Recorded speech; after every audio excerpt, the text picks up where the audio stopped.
Hello, and welcome to the College of Creation. My name is Dan. And my name is Michael. And we are Dungeons & Dragons DMs who love to homebrew item spells, creatures, and features for D&D. And this week, we were tasked with making an armor-bound Warlock. Yeah. Which I thought we were going to go in a very similar direction because my immediate thought was, there was only really one track that my brain was on, but I don't know if we came up with the same things or not.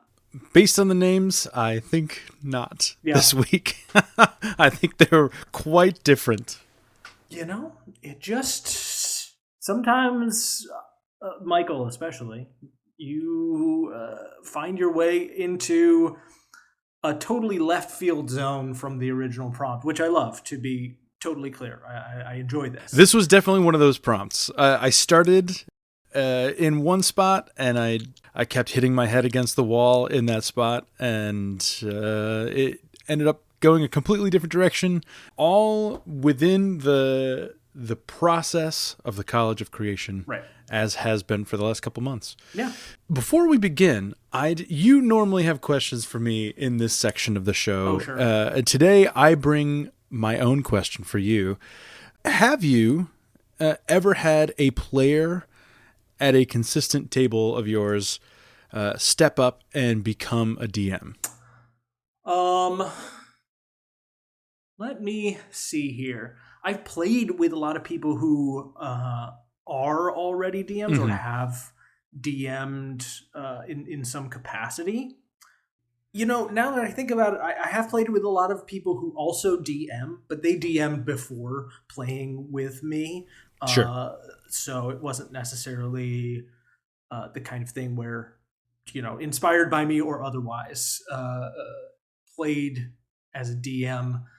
Although I do think I have one player who I don't believe had run any games before, and doesn't regularly DM, but has done some one-shots and things since, and I was able to be a player in that context for this player doing their DM stuff for, I think, the first time, or at least sort of pretty early doors. I have a player running his first session. We did his session 0 a couple weeks ago. He is opening his first session as a game master this upcoming Monday, and I am playing at his table. And I am super excited because it's the first time that I've gotten to fill a mentorship kind of role prior to session 1. And I don't ever claim to be the most knowledgeable game master. I certainly am still a fledgling compared to a bunch of the DMs that are out there in the TTRPG space. But this will be the first time that I have one of my players who have never run a game before sit as my DM. And he's asked me a bunch of questions, logistically and otherwise, and it has been a really interesting process, being the kind of voice of knowledge that he's turning to, because I'm certainly not used to being that. To have a specific person ask specific questions about their game has been really cool and unexpectedly fulfilling experience, because he and I have been friends for quite a while. He is also an actor and singer, so we worked as peers for a long time. And so it is strange to have him asking me for for my expertise. Yeah. So it's been very cool. Yeah, that's very cool. I definitely have had some players who have come to me with questions and sort of for advice and tips and things like that. Because I played with a lot of people who are DMs, but maybe I've been doing something longer. Maybe they just prefer my method for one specific aspect of the game, and they're wondering how I land that particular part of it. I had a player who really enjoys the way that I describe things. It was in this same sort of post-session chat period that it was brought up to me that, I describe things in an interesting way that some people haven't experienced before when they've had DMs who tend to describe environments in a way that feels like somebody writing a book, whereas I use a lot more visual and multi-sensory information that moves in the direction of the cinematic. Mm-hmm. So I've given tips and tricks about like how my brain gets to that point, and also how my methods go for just coming up with interesting descriptions, and I'm not using the same words over and over again. So I was able to kind of provide like a writing exercise to a player of mine. It's like, hey, try writing down a description of a scene. Like find a picture online and then describe it to the best of your abilities with as many senses as you can. And then try and describe it again, but try and use different words. And just go through that as many times as possible. Use a thesaurus if you need to, but it starts to get your brain into the space of I don't have to use the same words every time when I'm describing a dank crypt. Like I can use different words to describe the nature of that place, and sometimes those words you even realize are like, oh, this has a slightly different meaning, and this is more precise to what I want to communicate here, because you have a larger vocabulary to pull from. So I like giving tips and tricks and things like that like, it helps me understand what my process is as much as it is me giving other people tools. As a DM myself, I always, I kind of write people off if they give me unsolicited advice. If they're bold enough to just approach me and say, this is how I've done it, this is how you should do it, I don't respond very well to that. So I'm always very guarded as far as just assuming other people want to know my thoughts on things. It has been a refreshing kind of like breaking of the dam of sorts when somebody actually asks how I feel about it. It's a really cool thing. And we have talked several times across a couple different episodes, just getting new players into the game at large. And this feels like a heightened version of that. Right, yeah. Like, I've introduced several people that have never played TTRPGs to Dungeons & Dragons. I have not ever swooped up a D&D player and just kind of like, hey, you should run a game. Yeah, I don't even have to be at your table, but you should, you're good at this. Yeah. You should do this. And then have them actually accept it and take me up on it. It feels like just an elevated version of a first-time introduction. So I'm very excited to see what his first moments will be as a game master. I love that so much, and yeah, I've been just very lucky to have, the players that I've introduced to D&D are really like great, dedicated players and things like that. They haven't necessarily made that leap all the time to DMing, but man, the some of the best players that I've played with are also very proficient DMs, and it comes through in their role play at the table as players too, which I love. Everybody is just bringing their A game, and they're bringing that mentality, which I think is a really good reason to DM at least once. Yeah. There's definitely an element of fear that you can get over quite quickly as a DM. You really have to be very open to looking like the biggest idiot at all times, because you never know what type of character you're going to be playing. That your players can drop anything into your lap, and you have to go with it unless you kind of full stop say, no, thank you. I certainly am not a DM that would do that. I'm going to take whatever you throw at me and I will give it back to you.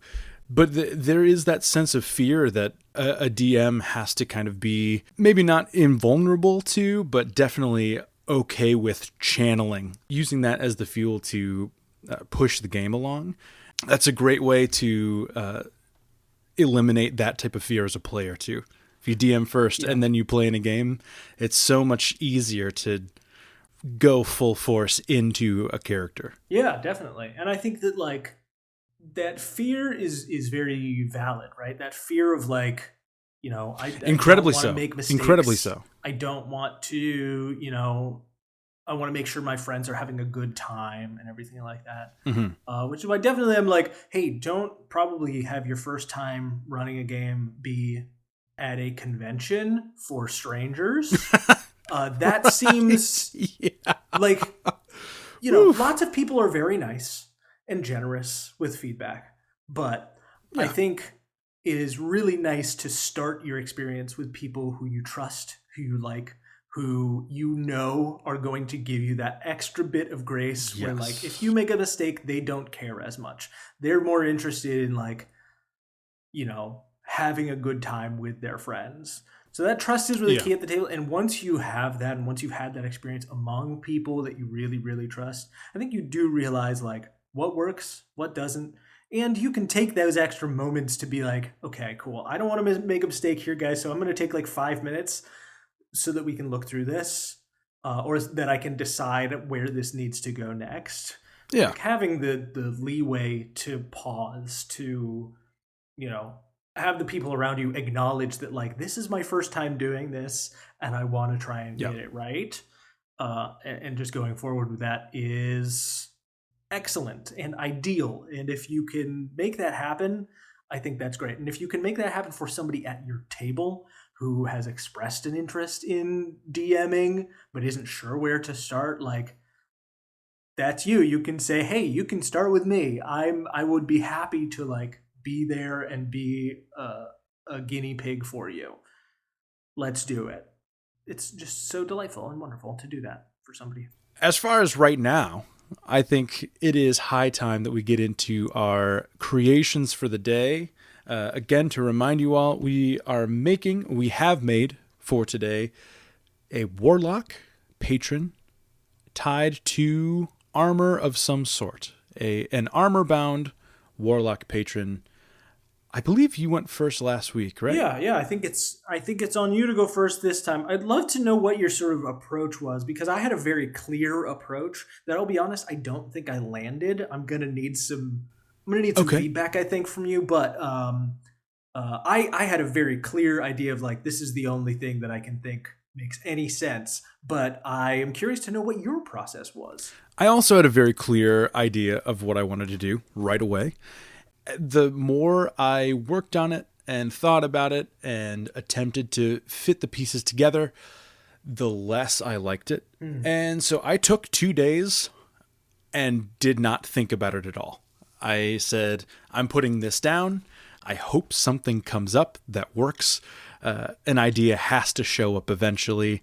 And thankfully it did. It was not anything like my original idea. Okay. Judging by the names, I think this might be the subclass that it is least like each other's. I think these might be the furthest two apart. If you would please open your document, Dan. Today I present to you the auteur Warlock patron. I'm interested in the justification of armor here, but I'm going to let you finish. Let yourself receive the information. Yes, indeed. I am, and then we'll get around to it. I am listening. I am not judging. Allow yourself to be led by an author of the mystical timeline. Your pact draws on the power of carefully installed narration, luck, and foreknowledge. When you choose this subclass, you knowingly offer your services to a being with fingers on the threads of fate. It propels you into the world to do its bidding, and as you garner more and more success, the safeguards it provides you with become increasingly perplexing to your enemies. You may have met this patron in a dream, or after a cataclysmic event that you survived by chance. Since that moment, you have been guided along the path of your life, encased in a force field of good fortune, opportune timing, and unlikely victory. Dan, I present to you the plot armor patron. I get it. Yep. This has nothing to do with physical armor at all. This is just the writer of your campaign saying, you're not going to die yet. We need you for the story. So here we go. I like it. We're going to start at 3rd level with the auteur spells. At 3rd level, you accrue guidance, bless, command, augury, and detect thoughts. Mm-hmm. At 5th level, you get catnap and sending. 7th level, pick up compulsion and divination. At 9th level, we get commune and dominate monster. And taking the precedent from the genie subclass, at 13th level, we gain power word fortify. Okay. None of these are damage dealing. This is all based on protecting yourself and gaining information about others. Sure. Also at 3rd level, you gain the uncanny circumstance feature. Against all logic, you always seem to have the means for success at your fingertips. You gain the lucky feat. In your case, you have a maximum amount of luck points equal to double your proficiency bonus, so it's twice the amount of luck points that you normally get with the lucky feat. Additionally, once each per long rest, you can change a d20 roll between 1 and 9 to a 10, and a roll between 11 and 19 to a natural 20. Wow. At level 6, we have the Well of Vitality feature. Your patron has granted you a healing factor that outpaces your peers. When you spend a hit die to regain hit points, you roll a d10 instead of a d8, and all of your spent hit dice are restored after finishing a long rest. That is as opposed to only regaining half of your maximum hit dice after a long rest. Also, your hit point dice remains a d8 for the purpose of manually rolling hit points.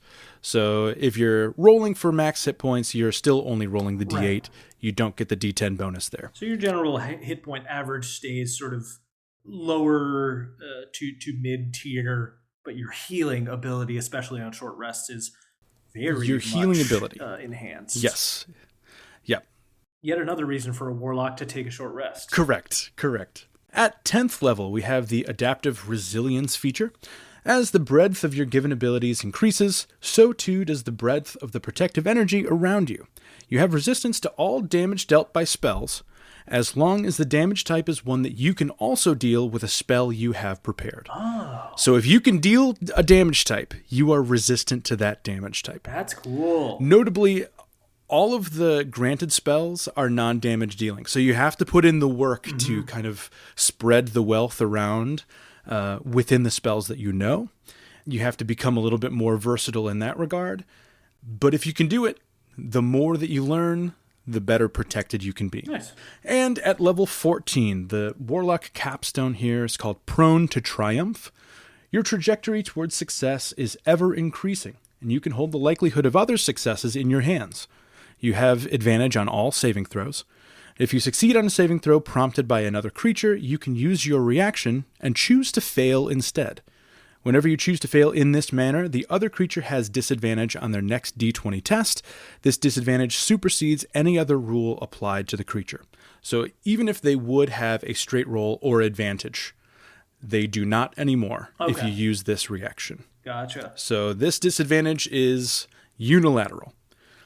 Additionally, once per long rest, if you fail a death saving throw, you can cause that roll to become a natural 20 instead, which of course means 2 successes instead of just 1, and that is, again, once per long rest. Did they change that? So even if you're at the brink of death... Did they? Well, the... Oops, I didn't. I have not looked at the death roll. Throw is you pop back up with 1 hit point.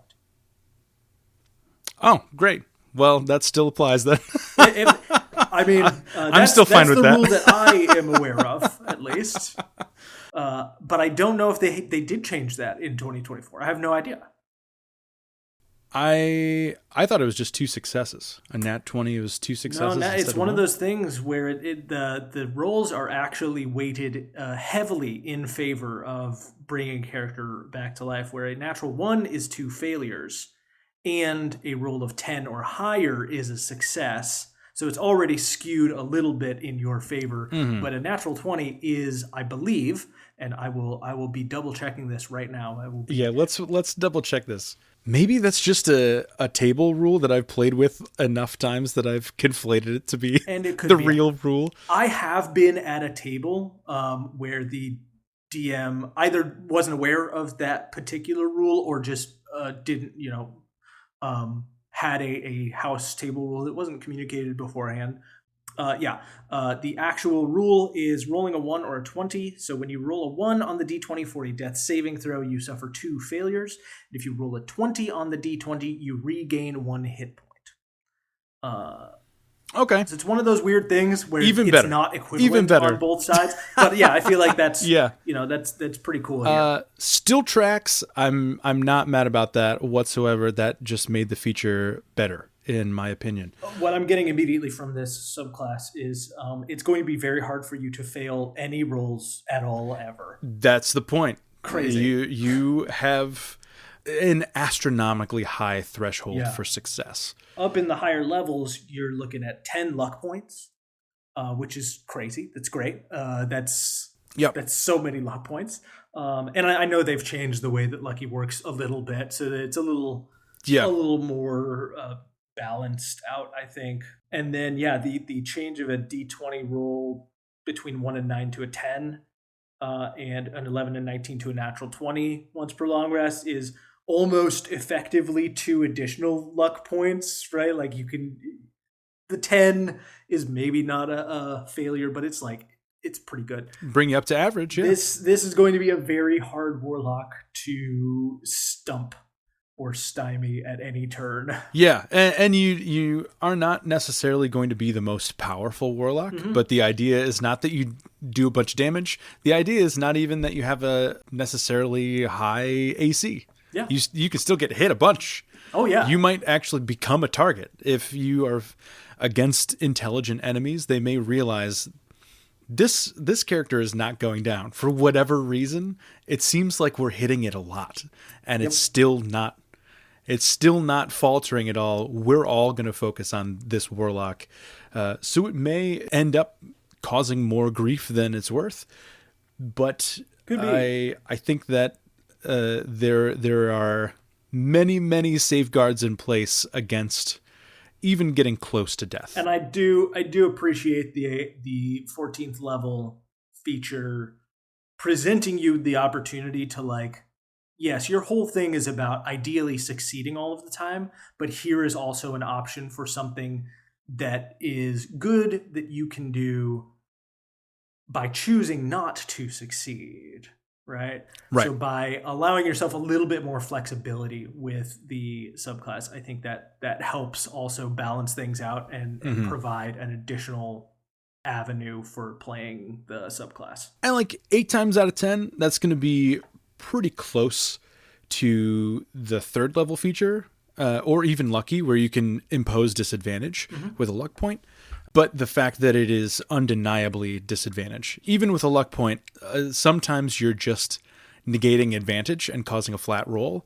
With this, you are guaranteeing disadvantage at the expense of a failure. So as long as you're choosing your failures correctly, you can throw out some severe disadvantage without any chance of escape. Yeah. I also made some Eldritch Invocations today, Dan. Ooh, nice. I was going to do that, but then I didn't. These all kind of go along with this type of vibe, just a very basic unilateral evasion to damage. Okay. Invocations and pact boons have been joined in 2024. What used to be a pact boon is now a basic invocation that you can take as a warlock. And you get invocations right at 1st level. So you have these things sooner in the warlock progression, made to be prerequisites for later pact invocations or eldritch invocations instead of boons themselves. So we start with what would have been a 2014 pact boon is now a basic eldritch invocation. I call this Pact of the Draft. Okay. Your patron has gifted you a magical ledger in which to keep notes, thoughts, or musings. It's a draft book. You determine the appearance of this ledger, and it can't be removed from your person by any means.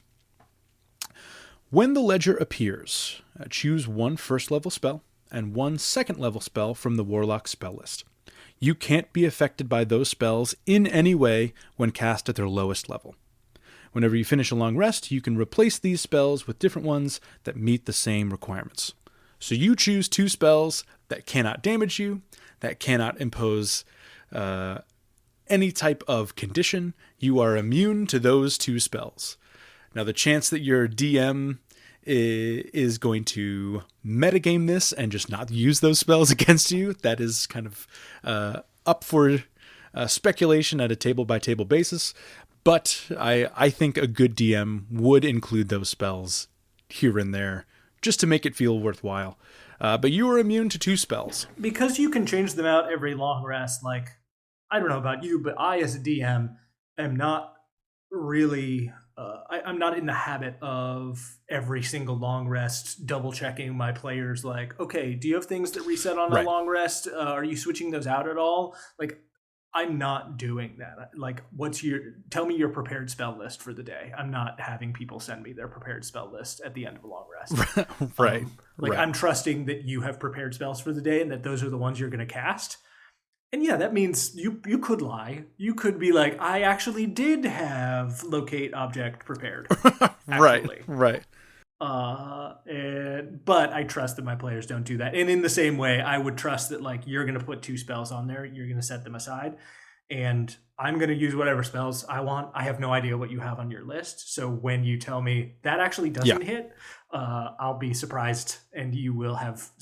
you'll have pulled the wool over my eyes. Well done. That's kind of my hope with this, is this, if this would ever get used in an actual game, that would be the scenario. That's like the prime scenario for that to happen. Yeah, I think that's a really cool feature, actually, in general. I feel like that could be expanded to some other classes as well. I think there's an argument for like a wizard feat of that too. You as like an abjuration wizard or whatever else have come up with the perfect defense for specific spells. Even if it's linked to your signature spells, whichever spells you can cast without that'd be kind of neat. Spell slots, you're also immune to those spells. That'd be kind of neat.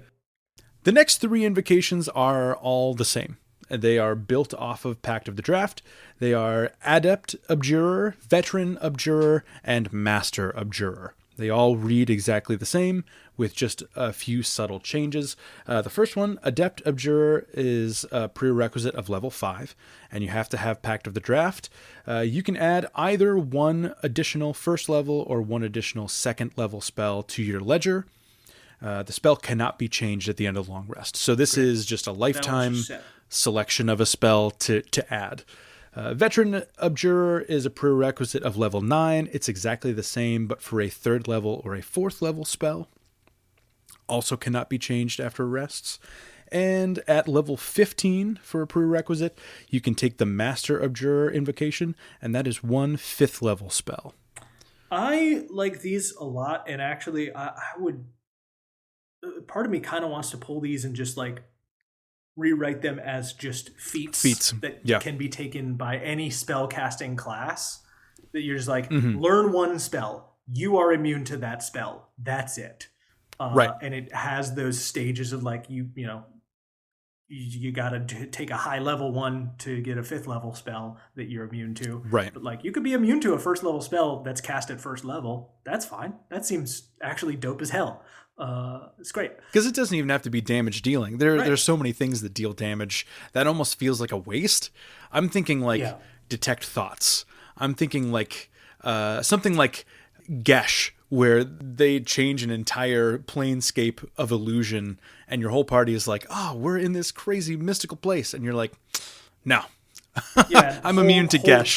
This is totally normal. Hold person would be great. Command would be great. I think maybe the only thing that I can think of that might need to be added just as a caveat is that the spell, I think, should target only 1 creature.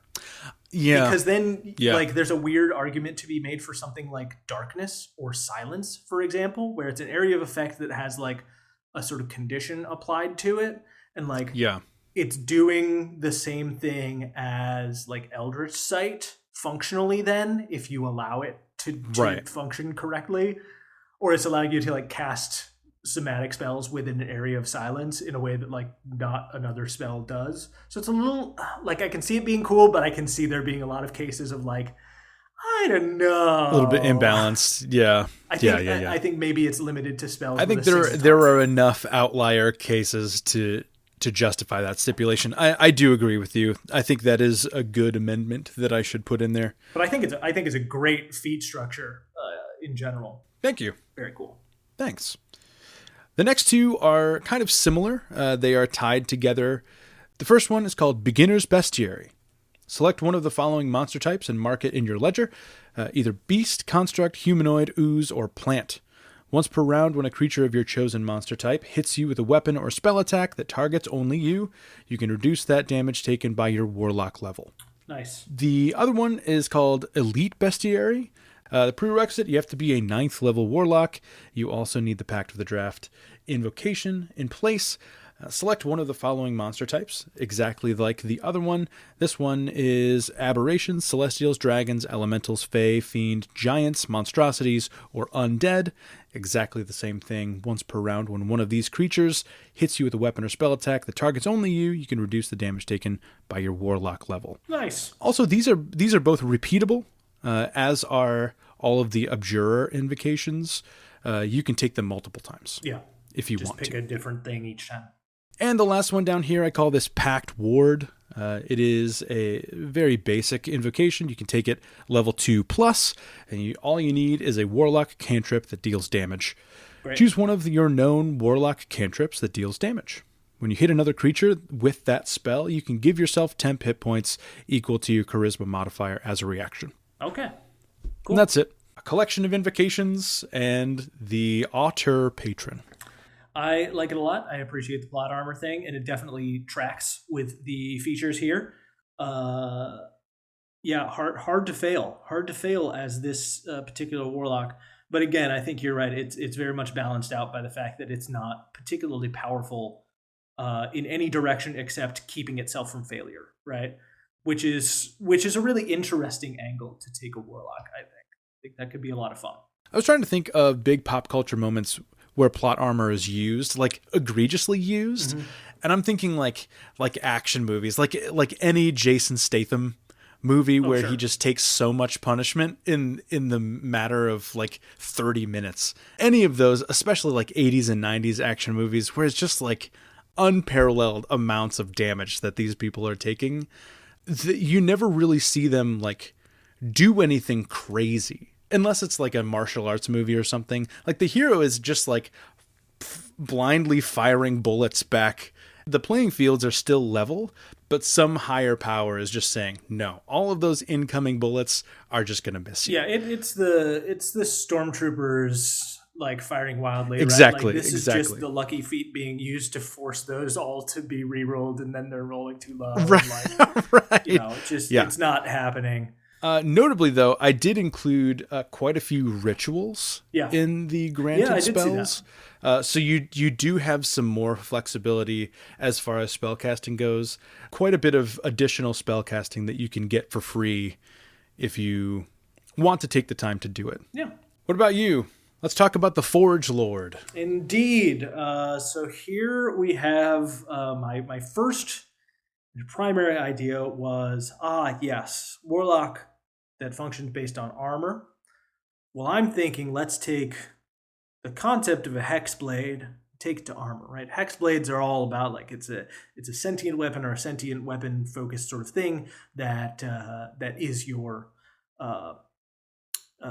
patron, right? So maybe not sentient armor, but certainly armor infused with that same level of magic could be there.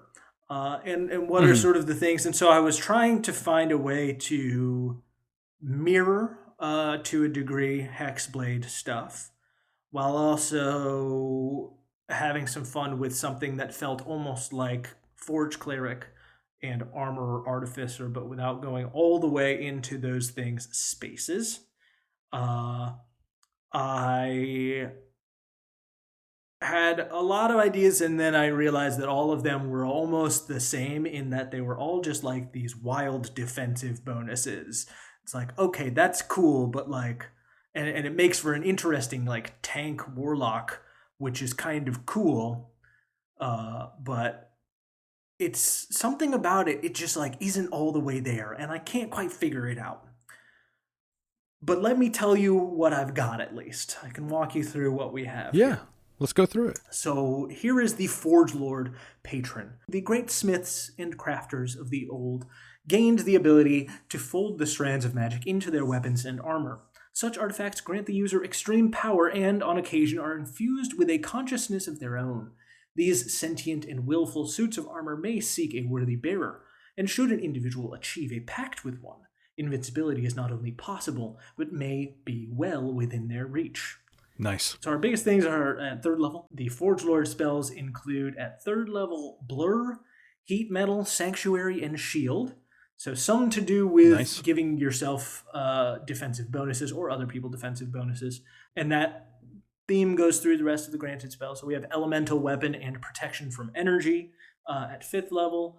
At 7th level, you have Death Ward and Summon Construct. And at 9th level, Pass Wall and Wall of Stone. Love Pass Wall. What a great spell. Pass Wall is very fun. And the manipulation of materials was sort of the concept that pulled me to that one.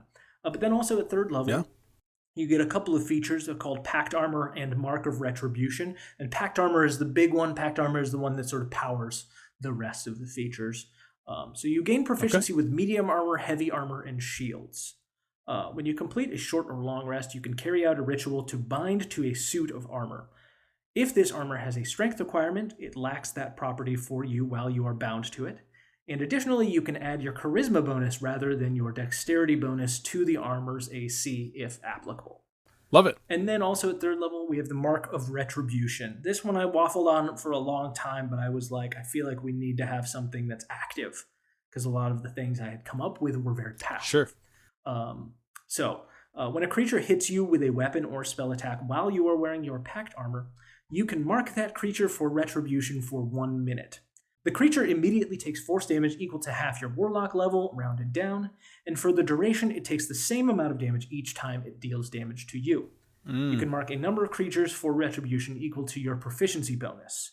You regain 1 expended use when you complete a short rest, and regain all uses when you complete a long rest. 2024 added a lot of features that only recharge partially on a short rest and recharge fully on a long rest in a way that I really kind of liked. That was like, this is kind of a fun way to hedge it where it still isn't totally useless. It's not so black and white. For some classes to take a short rest, because it was for a long time, like Warlocks were one of the only classes that benefited greatly from a short rest. Lots of their stuff, like Fighters too, would recharge on a short rest. But everybody else was like, short rest doesn't do anything for me.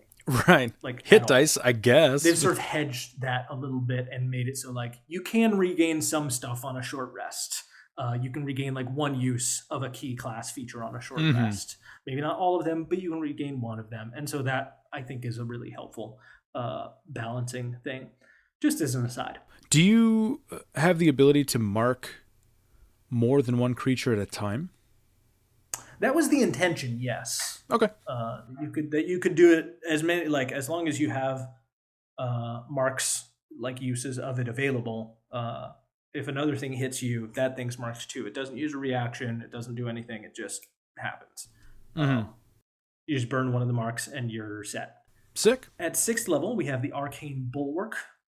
While you are wearing your pact armor, you can cast abjuration spells targeting only yourself without expending a spell slot.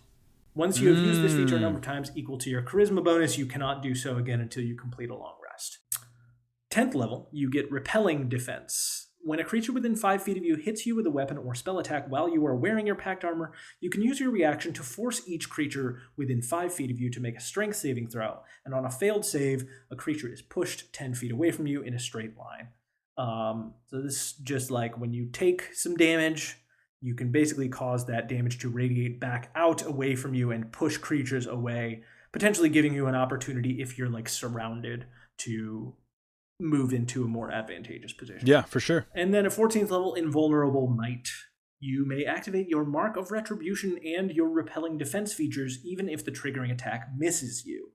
Additionally, your pact armor allows you to add your full charisma bonus to your AC, even if it would normally be limited to 2.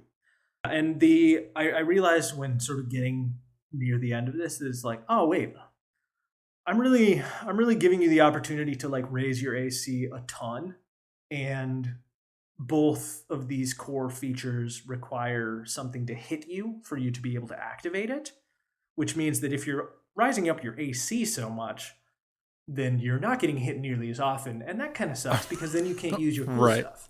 How do I fix that? So I was like, well, I'll just make it so like if it misses you, it still like hits your armor basically, Yeah. and you are Yeah. still able to do that. Your armor A will glancing react. blow. Yeah. You are allowed to still do the thing, and that's it. That's the whole thing, and I don't know if I like it. What don't you like about it? Or can you not pin? It Is that the is problem? Yeah, it's sort of hard to determine what I don't like about it. I don't know if I really like the repelling defense feature at all. I came up with a justification for it, but I also am like, I don't know, it's not that exciting. It's not that interesting. I think part of the reason why it may not be as interesting as the others is because there are a lot of other. We talked about this when we talked about weapon masteries. There are a lot of things in the game that push already, and some of them without a save. True. The cool thing about this is it's everyone, right? It's anyone within that distance from you, and not many things do that, like push everyone out.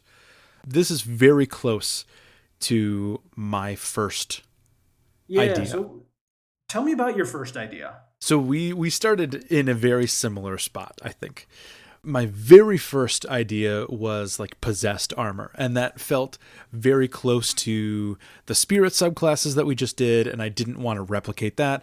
So I kind of scrapped that right away, but kept the kind of enchantment type of deal. Yeah. But the more I thought about it, and I had a couple features written out, I think the underlying reason for all of that is that armor is just less interesting than other items, you know? Like the sole function of armor is to raise your AC. And of course there are magical sets of armor that do other things, but even those extra abilities that you put onto armor or shields, there are other items or features that can do those things. There are very few things in the game that armor can do that something else can't do. Right. It's a very strange and shallow point to start a thing. Like it's not a very strong foundation for a subclass as a whole. And once I stopped just like hitting myself in the head with this has to be physical armor, then all of those other ideas started coming in. I think that all of these are good features. I agree with you that it's not the flashiest subclass. I think you're 100% right. Deepening the lore with something else, giving it extra sauce somewhere else that's not armor based is the key here. Because you can use all of these things and maybe replace level 10 if you're not in love with that. I think that is the place to replace something. Everything else here works really well. Add in some elemental impact, build off of heat metal. Yeah, I wonder if that's kind of the angle to go, because like the Forge Cleric, obviously I really didn't want to step on the toes of that, but really what the Forge Cleric is it is as much about armor as it is about like, you know, it also has an element of being able to enchant weapons, and it also has fire damage focus. But I really didn't want to take that over. The Armor Artificer was another one that I was like, I like what this does, but I want to make it feel like a Warlock. So how do I make it sort of feel like a Warlock and be different enough? And that is very focused on this like multi-use model of your armor. So you can kind of have like the beefier armor version or the like infiltrator armor that has a ranged weapon attached to it and stuff like that. And the features beyond that really lie within adding infusions to your armor specifically. Mm-hmm. And so that didn't feel right either. I just like, I think you're right about the idea that armor just isn't a very versatile thing to add features to, right? So if you're very focused on the armor portion, it's hard to find a lot of arms to extend. Right. You just have to recontextualize the armor. Yeah. What do you think about this? And this is maybe not at all what you want to do, but just like going back to pop culture here and pulling from different things, where is armor the coolest? In video games. Sure. Video game armor is so much cooler than TTRPG armor. Regardless of system, there are some video game armors that are just so cool. And the first thing that I think about is the Halo Overshield. Hmm. What if your pact armor is more of an overshield than an actual suit of armor? And your building features trigger as pieces of your overshield are broken away. So like you have 3 overshield charges and it's always online all the time, and your AC is like, for the sake of this brainstorming exercise, you have an AC of 18, or you have a standard AC of like, what's a standard AC for a warlock? 13, 12, 13. Yeah, something like that. You bump up to 18 right at level 3, which is incredibly high for a level 3 warlock. Every time you take a certain amount of damage, your AC is reduced because your overshield is compromised. Sure. So you bump down to 16, but you gain a different feature. Interesting. Kind of like what I wanted to do with that camera, where if you make one thing higher, the other side of the table gets lower. So as your AC goes down, you're gaining benefits. It's like any boss fight that gets stronger the more damage you deal to them in any game. Sure. Some type of contrasting strength mechanic. So your armor is, the more damage it takes, it can't protect you as much, but it does, like, that energy seeps back into the warlock and you get a damage bonus, or you get a free casting of something, or you get temp hit points, or you get a Nova effect. Yeah. Or you can push. One of the options could be that repelling defense. I like the idea of it being more amorphous and not necessarily related so specifically to physical medium or heavy armor. Mm-hmm. That actually seems like maybe it's a better idea. Like, I'm also thinking of like the shields in Dune, that are like real weird. Yeah. And like it surrounds your body, but like it specifically like resists things that are moving fast. So in order to break through the shield, you have to be moving slow. Right. Which is an interesting method for like playing with how resistance or how getting through the shield and breaking through the defenses could work. Any creature that has a movement speed of above 30 feet has disadvantage on attacks against the warlock. I mean, that could be crazy. But I do like the idea of maybe rethinking of it as less of a physical metal armor or forged armor. So I'd probably have to undo the Forge Lord entirely, right? No, you don't have to undo it. You don't have to undo it. Just like your writing prompt that you gave to your players. Yeah. Just take one of these and just rewrite the exact same. Take pact armor and rewrite pact armor as if it was the Dune shield, or as if it was an overshield, or like whatever, the master shield from Legend of Zelda. Take it and rewrite it as if it was some other form of armor from some other medium, and see what comes out. Because then whatever you write, that's going to spark how you proceed with the leveling features going forward. Yeah, I think that could be very cool. I think that could be a much better approach. It's hard to not step on the toes of the other like armor-based things. Yeah. And like I think in theory, a like armored tanky warlock is a fun idea. I don't think in practice it actually is really all that great. You're much better off like multi-classing warlock paladin Right. to make that work if you really want to make that work. Yeah. Like, it's never going to be as, I don't think, clean. Now that I've actually tried to like put it together, I think it's actually really kind of weird. I gave you a bunch of weird spells here, but like they're not really the kind of spells that I don't think, except for perhaps summon construct. Yeah, and speaking of spells, I think one of the things that warlocks do really well, one of the main functions of a warlock is to utilize your cantrips, right? Mm-hmm. You only have the 2 slots, so you have to rely on the use of cantrips regardless of whether it's Eldritch Blast or whatever. It makes less sense to tie all these warlock features to armor, and more sense to tie all of them to a defensive way to use cantrips. And I'm not talking about just like cantrips like guidance that give you a little bit of help here and there, resistance, things like that.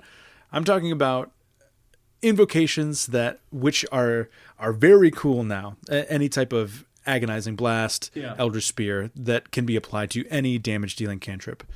What if you just thought about this along the lines of those types of invocations, and this is a cantrip centric warlock. Sure. And every time you use a cantrip, you have a list of boons that you can choose from. You have an increase to your AC, or other creatures have disadvantage on attacks against you, or you get a bonus to your saving throws against specific spells. Tie it to something that already works for warlocks, because you're totally right. An armored warlock makes so much less sense than a warlock paladin. So what already works for warlocks that you can tie defensive features into? Yeah. That could be usable for sure. The casting of certain cantrips perhaps could recharge certain levels of the shield if it is sort of like a tiered thing. Yeah. Cantrips. Oh, that's such a good idea. Could be the option there. It is a pact magic powered overshield, and when it breaks, you have to cast cantrips to get it back up to full power. There you go. Incredible. There you go. Well, I'm gonna update this. It's gonna take a while, but it will be done. It will be done. I'm glad we got there eventually. Yeah. But I think we should probably talk about what we're gonna make next time, and next time is going to be a special case. Yeah. Because we have yet another guest coming to join us next week on the College of Creation. Yeah, incredibly excited. We are going to be hosting our friend known as Seventh Mastery across the internet. He is a veteran TTRPG player and GM. He's agreed to come on and make some homebrew with us next week. Yes, and so we already did figure out what we were going to make so that all of us could kind of agree on the path forward. We had ourselves a roll off audio, but came up with a subclass that is meant to play in pairs, which is an incredibly complex thing to introduce a new person into the podcast for, but there we have it. The question with this prompt is it one subclass or two? Because I have made a partner-centric soul subclass before, and I think it was pretty good. But we talked earlier today a little bit, maybe two subclasses is a little bit more legwork, but probably easier because you have double the amount of features to make it synergize. Right, exactly. And you can reference the other subclass quite easily and in the write-up, while you're writing it.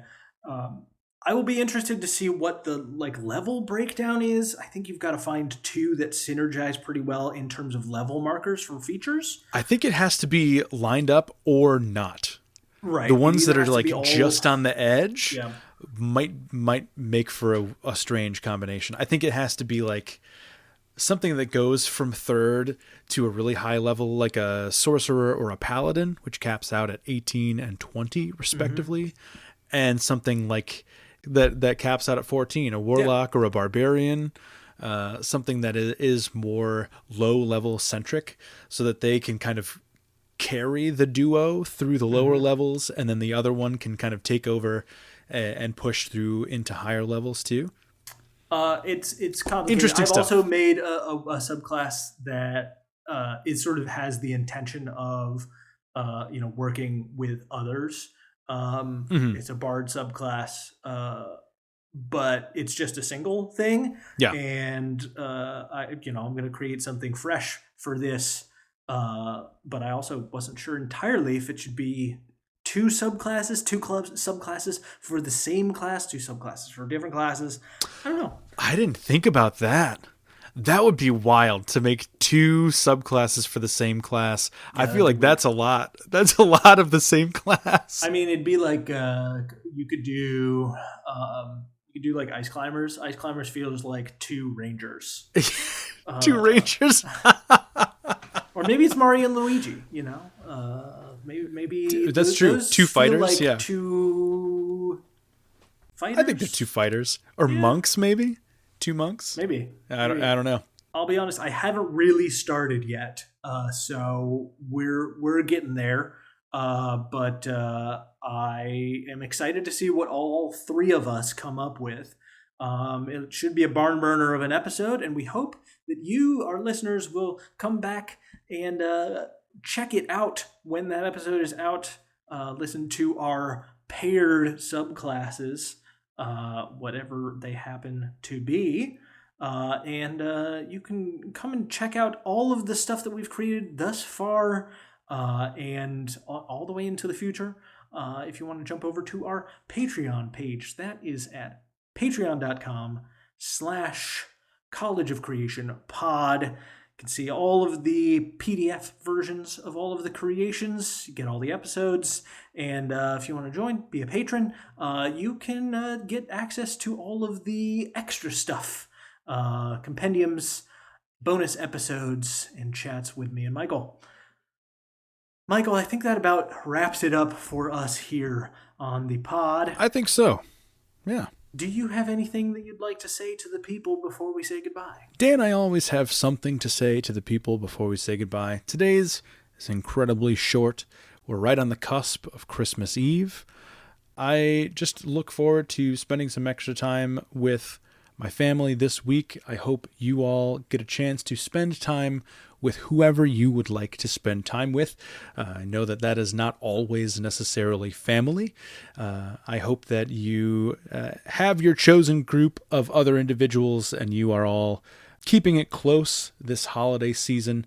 I hope you have a wonderful holiday week into the new year. We are going to take a week off next Monday, the 30th, for New Year's, but we will be back on January 6th. Happy holidays and happy new year to you all listening out there. We're excited to begin another new year of creating homebrew for all of you at home. With that, we'll talk to you very soon. Thanks for joining us here on the College of Creation Pod. Goodbye. Goodbye.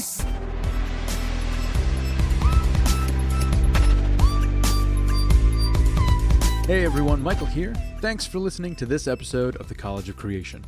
If you want to see our creations from this episode and all of our past episodes, you can find those for free on our Patreon page. That's patreon.com/College of Creation Pod. If you feel like supporting us further, you can become a patron and access a few bonus recordings, like top 10 lists, D&D related games, and conversations that were cut from full episodes for time. If you have any questions or a homebrew prompt you'd like to see Dan and I tackle on the show, you can send those to collegeofcreationpod@gmail.com. And our intro and outro music is by Fuserwolf. You can check out his content on Bandcamp and Spotify. Again, thank you all so much for listening.